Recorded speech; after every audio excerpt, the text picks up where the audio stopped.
A esquerda odeia o cristianismo, sempre foi assim e sempre vai ser assim. Agora, antes de falar dele, eu acho interessante a gente comentar sobre esses assassinatos de cristãos que está acontecendo na Síria e em outros lugares. Eu acho ótimo que esteja aparecendo, eu acho ótimo que a gente esteja falando, mas infelizmente isso é uma constante. Para vocês terem uma ideia, tá? Você pode procurar aí na internet se estiver duvidando do que eu vou falar agora. Morreram mais cristãos no século XX do que nos 19 séculos anteriores. Ou seja, somados. Se você somar todos os cristãos que foram mártires, foram assassinados nos primeiros 19 séculos de cristianismo, não dá a quantidade de cristãos que foram assassinados por causa da fé. Estou falando por causa da fé. Eu até estava comentando com o Max. O Max, a gente sempre troca uma ideia sobre a pauta do programa, e eu estava mostrando para ele dados que eu consegui sobre a diminuição da população cristã em alguns países de maioria muçulmana, né? O Líbano não era, aliás, maioria, não tinha maioria muçulmana, né? O Líbano, a população cristã caiu de 60% em 1932 para 35% hoje. Na Síria, foi de 25% em 1943 para 10%. Na Jordânia, 15% da população era cristã em 1930. Hoje, os cristãos representam apenas 3%.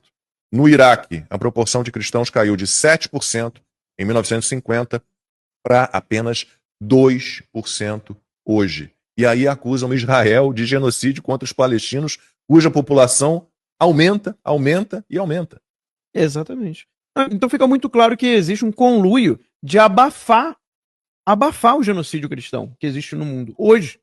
Hoje, tá? Não estamos falando de Império Romano, não estamos falando dos mártires dos primeiros séculos, que de fato aconteceu, de fato foi uma coisa terrível. Mas hoje estão morrendo, estão matando cristãos, torturando.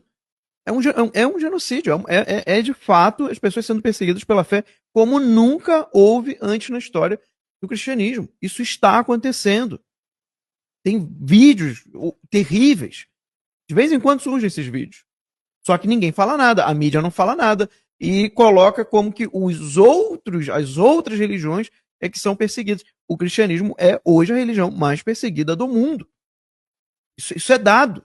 É só você procurar aí os dados. Quantos cristãos morrem pela sua fé todos os anos? É uma quantidade absurda. E isso tudo está sendo ocultado. Não se fala sobre isso. Acho ótimo que estejam contando sobre a Síria. A gente sabe que tem muito de propaganda russa no meio, no sentido de difundir, mas o que está acontecendo lá é um absurdo. É um absurdo, não pode ser tolerado.